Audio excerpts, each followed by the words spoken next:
Hello everyone and welcome back to the grand final of the Magnus Carlsen chess tour, and we are in the finals of the grand final of the Magnus Carlsen chess tour. Now, I've been getting a lot of messages that you guys prefer the old setup, but as I'm on vacation now, it's impossible for me to have my old setup here since I'm not at home. So this is the setup that we will be having until the 21st of August, until I return home. Now, before we check out the game, which is really awesome, but there's something well, I'm not gonna say even greater, but almost as great happening at this exact same moment. Agat Maturino is doing a live stream where he's saying captures 100,000 times. So first thing you'll see in the description below is a link to the live stream. Say hello to Agat Maturino and wish him luck on his quest to achieve 100,000 captures. Now let's get straight into the game. So this is Magnus versus Hikaru. First game ended in a draw. This is the second game where Magnus has the white pieces of their first match, and remember, the finals is a best of 7, so 7 matches. We'll see who takes home everything. So Magnus with the white pieces opens with d4. We have knight f6 by Hikaru, c4, e6, and knight to f3. We have d5. The queen's gambit declined is on the board. Sorry, let me just bring the mic a little bit closer. There we go. And knight to c3. We have d captures on c4, e4, and now b5. So this is the Vienna variation. We have e5 challenging the knight, and now something very interesting, knight to d5 and knight captures on b5. And here, knight to b6, the only move ever played here, guarding the c4 pawn. And here we have a3, and this is a new move in the position. This position has been reached quite a few times. Bishop to e2 is the idea that was played most of the times, but a3 is a new move, so already as of move 7 we have a completely new game.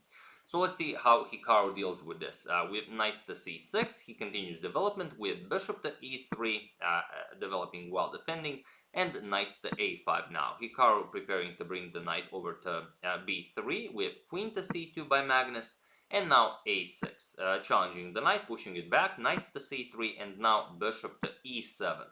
Of course, preparing to castle, so rook to d1, and now bishop to b7 by Hikaru. Just continuing development, bishop to e2 by Magnus, and queen to d7. Saying, okay, maybe I'll castle king side, maybe I'll castle queen side, we'll see how it goes. And Magnus goes h4, saying that I'm inviting you to castle king side. I have h5, h6, I can play rook h3 to g3 and bring a rook into the game. So a lot of possibilities here, and my king is still on e1. Maybe I'll just play king f1, maybe I will castle, who knows what might happen. So bishop to c6 by Hikaru, preparing to trade some pieces off with bishop to a4 here. And Magnus goes for rook to h3, preparing rook g3 to go after the g7 pawn. So rook to b8 by Hikaru, he plans to open up the b file and then put some pressure not on the queen. It's weird, ever since chess.com updated their interface, you can do the weirdest arrows possible. Like what is this? Like how can rook do these arrows? But it is possible. But okay, rook g3 by Magnus, and now bishop to a4, challenging the queen, and here Magnus trades with captures and captures. And now you don't have time to grab here, since the queen is hanging, so you have to do something about that. And even if you trade like this, you still can't capture because there's captures on b2, and white doesn't really gain anything. So after queen captures on a4, we have rook to c1, defending the queen, and only now knight b3 by Hikaru, getting that knight to an excellent square. And here Magnus could play the passive rook to d1, which is probably the way to go, but he prefers to go actively, and he goes to rook captures on g7. The result in the match is still nothing. The only first game was a draw, so there is room to for some creativity. So rook captures on g7, Magnus sacrifices the exchange. So knight captures on c1, Hikaru accepts. Queen captures on c1, and now c3. Hikaru continues in the greatest of styles, saying that either you will capture here and allow me this picking up of the a3 pawn, which also gives me a passed a3 pawn, or you're going to capture with the queen, so you get a pawn, but now knight to d5. I get completely do whatever I want. So queen c1, and now knight captures on e3. F captures on e3, you have to keep an eye on the b2 pawn, so f captures. And now king to f8 by Hikaru. Pushing the rook back, we have rook to g4. Now aligning the rook kind of with the queen along the 4th rank, so maybe some d5 ideas will be possible in the future if the rook will be defended. but Hikaru just goes queen to b3. He puts pressure on the b2 pawn. He's up the exchange, so he would very much like to trade pawns. But now comes queen captures on c7 by Magnus and queen captures on b2. And here's the moment where the magic, well, almost happens. Here Magnus plays king to f2. He wants to get his king to a safer square, but the d5 was really just a beautiful move here. d5 threatening d6. If you get d6 in, it's basically resigns for black. So black would have to capture here, and now e6 poses so many problems for black that it's simply unreal, because whatever you do, let's say you try f6 or f5, doesn't really matter. For example, f5, rook g7, wow. Just incredible stuff, because if king captures, then this is just checkmate, king g8 and queen to f7 checkmate, and if you don't, you can even capture with the queen, otherwise you're getting mated here. So if you capture with the queen, just queen captures here. Now the queen no longer guards the rook, bishop blocks, and queen just checks. So it would be a terrible thing to happen to black. However, Magnus first wanted to prepare the move with king to f2, but now Hikaru no longer allows d5. Hikaru immediately goes for queen to b7. He offers a queen trade. Magnus, of course, declines with queen to a5, but now rook g8, not allowing any sneaky ideas. So rook to f4 by Magnus, still hoping to get some tricks in there. Maybe not g5, knight e6 is coming as the f pawn is pinned. A lot of possibilities here. But now queen c6 by Hikaru. Preparing to drop that rook into the game. We have queen to d2, Magnus stops it, and now h6 by Hikaru, taking away the g5 square from Carlsen's knight. Queen to d3, now you could have captured this a6 pawn already, but now as Hikaru played everything correctly, now Magnus probably will go for this. Maybe some e4, d5 ideas are possible, but this seems to be a much safer choice. So rook g7 by Hikaru, and now Magnus goes for it. Queen captures, we have queen captures, bishop captures, and now rook to b2 with check. Bishop to e2 blocking, and now bishop captures on a3. So no pass pawns on the queen side for Magnus.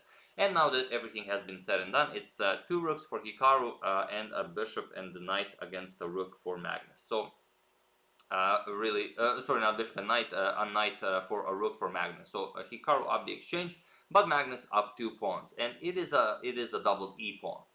But okay, Carlsen pushes g4, and we have bishop back to e7 by Hikaru, not allowing any pawn pushes, and here rook to e4 by Magnus. Rook to e4 probably waiting to see what Hikaru will do, as you don't really have all that many pawn pushes left. So here rook g8, Hikaru prepares to bring the king into the game.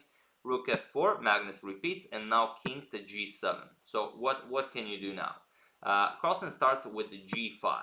So he trades some pawns off. H captures, knight captures, with bishop captures, and h captures. But now you will see that this isn't the greatest possible idea for Magnus, as now Magnus has a lost position. He allowed Hikaru too much. Now feel free to pause the video here and find the winning move for Hikaru while I give you a couple of seconds. Captures, captures. So for those of you who were able to do it, congratulations on spotting that bishop and king are very, very awkwardly placed. And for those of you who just want to enjoy the show, it's rook to h8. The threat, of course, is rook h2 check, followed by rook captures on e2, game over. So Magnus needs to do something about this. He tries king f3, not allowing this check to come with captures, but rook to h3 check just the same. King g4, and now rook captures on e3. If you go back, then just check, and you also just lose the bishop. Not much you can do here.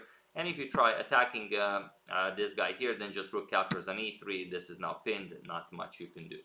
So after rook h3, Magnus tried rook g4. Now comes rook captures on e3, and now it's already incredibly dangerous. Now Magnus is only up 1 pawn for the sacrificed exchange.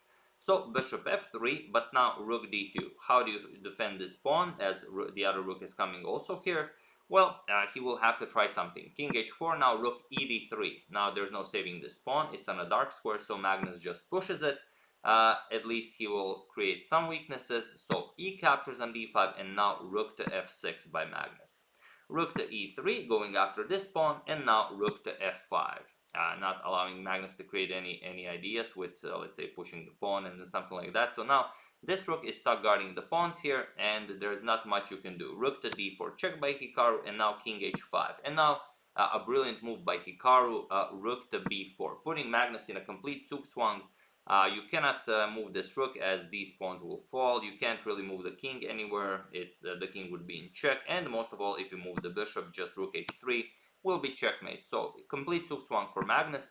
He tries e6 as there is no other move, so f captures on e6 and now rook to f6. But now the position is very much lost. Rook to e5 by Hikaru, and now rook g6 check. A few more checks, king f7, rook f6 check, king to e7, and now king h6. Now Magnus is hoping to push his pass pawn to victory, but Hikaru says, I'm very much ready for that. Rook b8, we have rook to f4, now preparing to put the rook behind the pass pawn.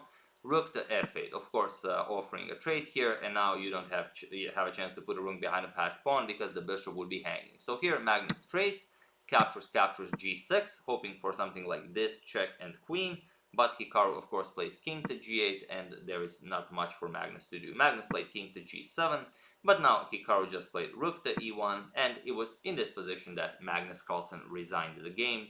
And game 2 goes to Hikaru, so the first victory of the match is Hikaru over Magnus with the black pieces in game 2 of their first match. So here you resign because black can do pretty much anything. You can either pick up the pawn with this, or you can just push this pawn to victory and it's game over. There is no way to promote this pawn, there is no way to check the black king. Like all of these squares are covered, you don't have something like check and queening, and all of these squares are covered, so you don't have something like this. There's just no possible way to do this, and this is much too slow. For example, to sacrifice the bishop, this and this, the rook can easily kick the king away and you're not getting anything. So yeah, game 2 of the match goes to Hikaru, incredible stuff, and like I said, do check out the live stream. Agad Matarino going for captures 100,000 times. Is the first link in the description below. Give him your support, and let's see if this is even possible. So yeah, that's the game. I do hope you enjoyed it. I would like to thank Jure Suhoj, David Kimura, Adam Grippo, Martin Aldin, and Omar Hafiz for a contribution to my channel. Thank you a lot, I really appreciate it. As usual, you can check 2 of my previous videos here. Thank you for watching, and I will see you soon, continuing the coverage of the Magnus Carlsen Grand Final, checking up on your wonderful suggestions and whatever else happens in the chess world. So thank you all, I will see you soon, and have an excellent rest of your day, and a special announcement is coming at 100,000 captures. See you soon.